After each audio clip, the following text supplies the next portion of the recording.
আমার ভাসুর মানে আমার স্বামীর বড় ভাই। আমার স্বামীকে কৌশলে বিদেশ পাঠিয়ে দেয়। আর আমার স্বামী তার বড় ভাইয়ের কথা কিছুতেই অমান্য করেনি। তাই সে বিদেশ চলে গেল। তারপর বাড়িতে আমি আর ভাসুর থাকি। একদিন রাতে ভাসুর বলল, আমার পায়ে খুব ব্যথা করছে, আমাকে একটু মেসেজ করে দেবে। ভাসুরের এটা ছিল মিথ্যে অভিনয়। আমি ভাসুরের চিৎকার শুনে আমি তার পায়ে ম্যাসাজ করতে গেলাম। তারপর ভাসুর দরজা লক করে দিল। তারপর আমার সাথে যা ঘটেছিল তা শুনলে তোমাদের মাথা গরম হয়ে যাবে। তাহলে গল্পটা বলি। আমি ঢাকায় স্বামী শাশুড়ি ভাসুরের সাথে থাকি।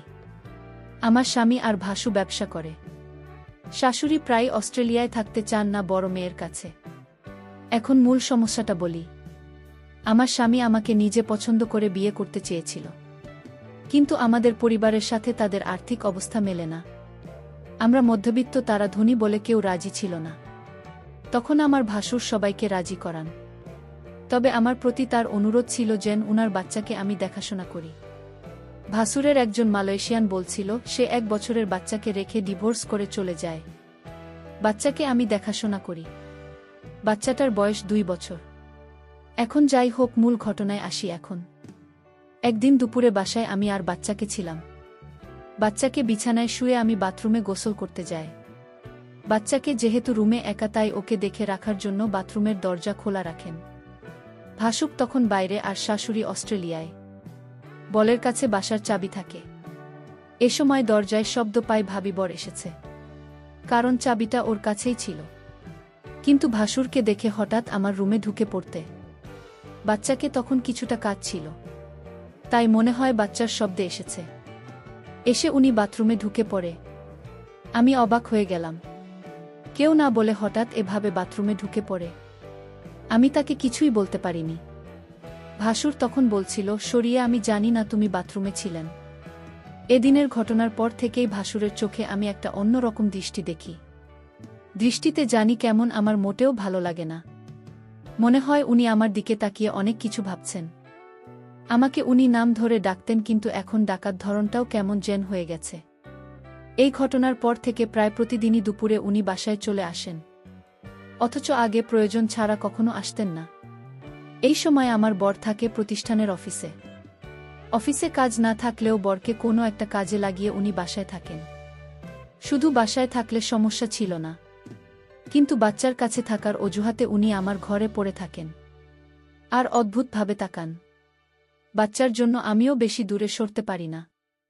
বাচ্চাটা কিছুক্ষণ পর পর আমাকে ডাকে। এ অবস্থা প্রায় 2-2.5 মাস ধরে চলছে। হঠাৎ আমার ভাসুর বলল, আমার স্বামীকে বিদেশ পাঠাবে, ভালো একটা বিষয় আছে তাই। বেতনও অনেক ভালো। আর তাই আমার স্বামীও না করেনি। উনি মনে হয় আমার কাছে কিছু একটা চাচ্ছেন। না হলে আমার স্বামীকে বিদেশ পাঠালো কেন? তবে তার চাওয়াটা যে কি সেটা আমি বুঝতে পারছি না। আবার ভাবি আমার ধারণা ভুল, কারণ উনি খুবই ভালো একজন মানুষ, খুব খেয়াল রাখেন আমাদের। তাই দ্বিধা রয়ে গেছে। আমি কি করলে ওনার সাথে সম্পর্কটা আবার আগের মতো হবে?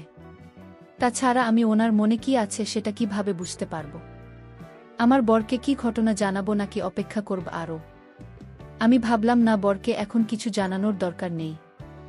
আমি আরও কনফার্ম হয়ে তারপর জানানো উচিত আমি মনে করি। বাসুর আমার দিকে অন্যরকম দৃষ্টিতে চেয়ে থাকত। আমি মাঝে মাঝে বলে উঠতাম, আপনি এভাবে কি দেখেন আমার দিকে তাকিয়ে? তখনই বলতো, আসলে কি বলবো, আমি খুব কষ্টে আছি। আমার কষ্টটা যদি তোমার কাছে বলি তুমি হয়তো কি মনে করো তা আমি জানি না। তবে তুমি আমার বাচ্চাটাকে নিজে মনে করে লালন পালন করছো, এতে আমি অনেক খুশি। সত্যিকার অর্থে তুমি একজন ভালো ঘরের মেয়ে। কারণ এখনকার যুগের মেয়েরা তার নিজের সন্তানের প্রতি এতটা কেয়ার করে না যতটা তুমি আমার বাচ্চাটাকে করছো। আমি তোমায় এই ঋণ কোনোদিন শোধ করতে পারবো না। আমার বাচ্চাটা মায়ের অভাবটা তুমি পূরণ করেছো, এর চেয়ে বেশি কি হতে পারে? আসলে বিদেশি মেয়েরা তার সন্তানের প্রতি ভালোবাসা কম থাকে, তবে সবাই সমান না। বাঙালি নারীরা তার সন্তানের দিকে তাকিয়ে সারাটা জীবন কাটিয়ে দিতে পারে।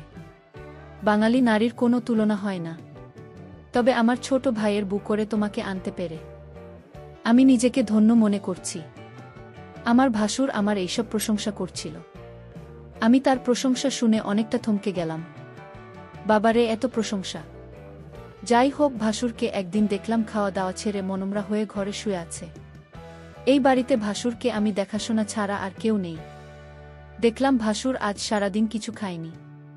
আমি ভাসুরকে বললাম, আপনার কি শরীর খারাপ? ভাসুর বলল, আমার মাথায় প্রচণ্ড ব্যথা করছে। সকাল থেকে কি করব বুঝতেছি না। আমি ভাসুরকে বললাম, আমি কি মাথায় একটু মেসেজ করে দেব? মেসেজ করে দিলে হয়তো ব্যথাটা কিছুটা কমে যাবে। বাসু আমার মেসেজের কথা শুনে অনেক খুশি হল। সে চেয়েছিল তার মাথায় মেসেজ করে দিই। আমি ভাসুরের মাথায় মেসেজ করছিলাম, এমন সময় সে বলল, দেখো, তুমি মেসেজ শুরু করতেই আমার ব্যথাটা অনেকটা কমে গেছে। তোমার হাতে কি জাদু আছে নাকি? আমি তার কথা শুনে কিছুটা অবাক হলাম। আমি বললাম, মেসেজ করে দিলে এমনই ব্যথা কমে যায়। এখানে হাতের জাদু বলতে কিছু নেই। মাসাজ করলে ব্যথা কমে যাবে, এটাই স্বাভাবিক। ঠিক আছে, তোমাকে অনেক ধন্যবাদ মেসেজ করে দেওয়ার জন্য। আমার মাথা ব্যথা কমে গেছে। কিন্তু ভাসুরের মাথা ব্যথা ছিল না। মাথা ব্যথার অভিনয় করেছিল আমার সাথে। আমি এটা বুঝতে পারি আমি যখন তার রুম থেকে বের হই। তখন সে একা একা বলছিল, আমি ধীরে ধীরে আমার প্রতি ভালো মন মানসিকতা তৈরি করছি। সেটা আমি বুঝতে পারলাম। ভাসুর কেন আমার সাথে এমন মিথ্যা নাটক করেছিল, তার উদ্দেশ্যটা কি ছিল তা আমার জানা খুব জরুরি ছিল। আমি বাড়িতে আছি, ভাসুরের সন্তান আর আমার ভাসুর। এরপর দিন আবার সেই অভিনয় শুরু করল। সে আস্তে করে চিৎকার করছে আর বলতে লাগলো, আমার মাথা ব্যথা করছে। এখন কি করব?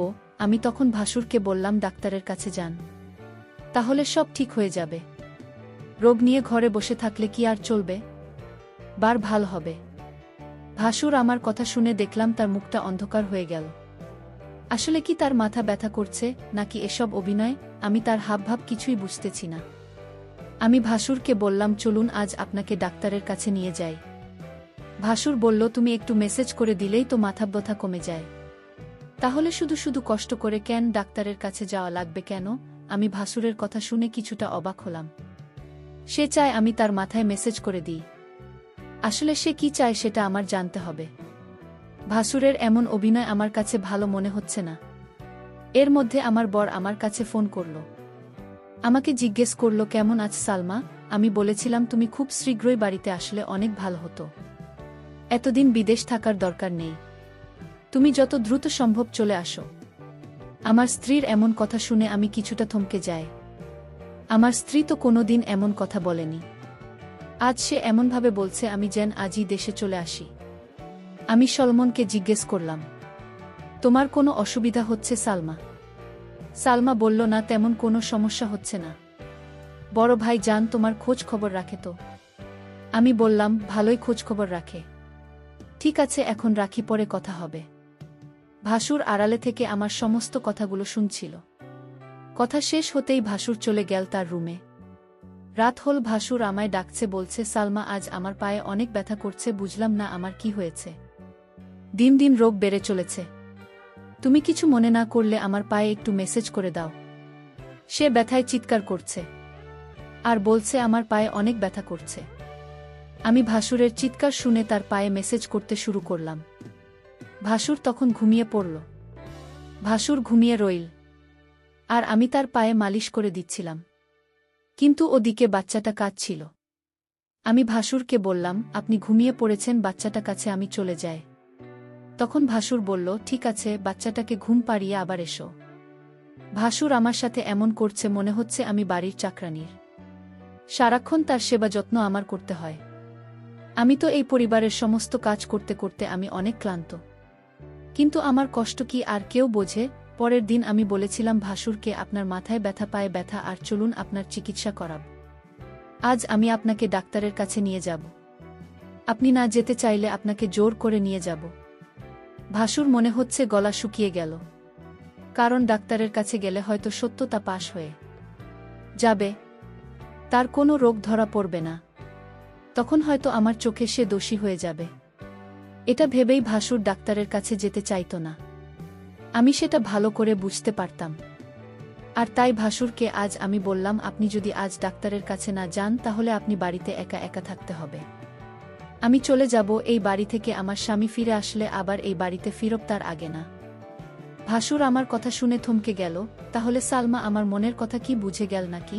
আমি বললাম ঠিক আছে সালমা চলো আজ আমি ডাক্তারের কাছে যাব তুমি যখন চাইছো আমি কি আর না করতে পারি এখানে তো আমার কোনো উপকার হবে না আপনারও ভালো হবে আপনার ভালোর জন্যই তো ডাক্তারের কাছে নিয়ে যাওয়া ভাসুরের মতো ভালো ছিল না এটা আমি শিওর হলাম তার কথায় যাই হোক ডাক্তারের কাছে গেলাম ডাক্তার তার সমস্ত শরীর পরীক্ষা করল পরীক্ষার রিপোর্টের জন্য অপেক্ষা করতে লাগলাম ভাসুর আজ অবশ্যই আমার কাছে ধরা পড়বে ভাসুরের মুখখান দেখলাম শুকিয়ে গেছে প্রায় 4 ঘন্টা পর রিপোর্ট আসলো ডাক্তার রিপোর্ট দেখে বলল আপনার কোনো সমস্যা নাই আপনি তো ভালো আছেন আপনার সমস্ত রিপোর্ট ভালো ডাক্তারের কথা শুনে ভাসুর অনেকটা লজ্জিত হল আমি ভাসুরকে নিয়ে বাড়িতে ফিরলাম আমি ভাসুরকে জিজ্ঞেস করলাম আপনার কোনো রোগ নেই আপনি রোগের ভান করে কেন আমাকে কষ্ট দিলেন আপনার উদ্দেশ্যটা কি বলবেন ভাসুর বলল আরে অনেক সময় রিপোর্টের সমস্যা ধরা পড়ে না কিন্তু সালামা বিশ্বাস করো আমার সত্যি পায়ে এবং মাথা ব্যথা করছিল পরের দিন রাতে ভাসুর আবার চিৎকার শুরু করল বলতে লাগল ব্যথায় মরে গেলাম আমার খুব পায়ে ব্যথা করছে শুনছো সালমা তুমি আমার পায়ে একটু মেসেজ করে দাও আমি তার চিৎকার শুনে কি আর করবে মেসেজ করতে গেলাম তার পায়ে মেসেজ করে দিলাম ভাসুর তখন ঘুমের ভান করে শুয়েছিল সালমা তার পায়ে ম্যাসাজ করে দিচ্ছিল ভাসুর বলল ঠিক আছে আমার ব্যথা একদম নিরাময় হয়ে গেছে এখন তুমি যাও ঘরে গিয়ে ঘুমিয়ে পড় কিন্তু সালমা দেখিয়ে আমার কথা কিছু শুনেছেন না সে আমার পায়ে ধরে ঘুমিয়ে গেছে মনে হচ্ছে সে অনেক ক্লান্ত হয়ে গেছে আমি বিছানা থেকে উঠে বললাম তুমি এখানে কিভাবে এলে আর আমার রুমে কেন এখানে তুমি কি করছো ভাসুরের এসব কথা শুনে আমার মনে হলো বাহ আপনি তো ভালোই বলছেন ভাসুর বলল যাও তোমার রুমে গিয়ে ঘুমাও ভাসুরের আজকে বিষয়টা আমি কিছুই বুঝতে পারছিলাম না রাত শেষে সকাল যখন একজন লোক ডাকতে লাগল সলোমনের বাড়িতে আছেন আমি বললাম আমি সালমা বলুন কি বলবেন লোকটি আমার হাতে একটি কাগজ দিয়ে বলল এটা আপনার স্বামী বাড়ি থেকে পাঠিয়েছে আমি কামটা খুলে যা দেখলাম তা দেখে আমার মনে হচ্ছিল আকাশ বুঝি আমার মাথায় ভেঙে পড়ল এটা ছিল ডিভোর্স লেটার আমার স্বামী আমাকে বিদেশ থেকে ডিভোর্স দিয়ে দিয়েছে আমার তো কোনো অপরাধ ছিল না তাহলে কেন সে আমাকে ডিভোর্স দিল আমি তো কিছুই বুঝতেছি না আমি অনেকটা ভেঙে পড়তে লাগলাম আমার মাথায় কোনো কাজ করছিল না আমি এটা মেনে নিতে পারছি না কোনো কারণ ছাড়াই আমাকে ডিভোর্স দিল আমার স্বামী এটা আমি কিভাবে মেনে নেব কিন্তু হঠাৎ আমার মতে আমার স্বামী একটা ভিডিও সেভ করে পাঠাল ভিডিওটা দেখে আমার মাথা ঘুরে গেল ভিডিওটা তো আমি যখন ভাসুরের পায়ে ব্যথা ছিল তখন মেসেজ করেছিলাম সেই ভিডিও আমি ভিডিওটা দেখে চমকে গেলাম আমি ভাসুরের উপকার করলাম আর ভাসুর কিনা আমার স্বামীকে ভুল ধারণা দিল কেন সে এটা করল আমি ভাসুরের রুমে গিয়ে ভাস্বরকে বললাম আপনি কি মানুষ না অন্য কিছু আপনি কিসের জন্য আমার সংসারটা ভেঙে দিলেন একটা মিথ্যা নাটক করে আমার মতো সহজ সরল ছিল আমি কিছুটা বুঝতে পারছিলাম কিন্তু আমি তো আপনাকে বলিনি কারণ আমি আপনাকে সম্মান করি তাই আর আপনি সম্মানের এই প্রতিদান দিলেন ভাসুর তখন 10 লক করে দিল আমি বললাম দরজা লক করলেন কেন সে বলল একটু পরে সবাই বুঝতে পারবে ভাসুর তখন আমার পায়ে এসে পড়ল আর বলল তুমি আমায় ক্ষমা করে দাও আমি যা করছি আমার সন্তানের জন্য করেছি আমি চেয়েছি তুমি আমার সন্তানের জননী হও আমার সন্তানকে তুমি যেভাবে লালন পালন করেছ এতে আমি অনেক খুশি আমি চাই তুমি আমার হয়ে সারা জীবন থাকো আর তাই তো আমি এটা করেছি নিজের সন্তানের জন্য সকল বাবা মা সব কিছু করতে পারে আমাকে তুমি ক্ষমা করে দিও তারপর আমার কিছু করার ছিল না আমি ভাসুরের সন্তানের দিকে তাকিয়ে তার কথা মেনে নিলাম কিন্তু ওই দিকে আমার স্বামী একটা বিদেশি মেয়েকে বিয়ে করে বাড়িতে নিয়ে আসলো বন্ধুরা আজকের গল্পটি কেমন লাগলো তা অবশ্যই কমেন্ট করে জানাবেন ধন্যবাদ।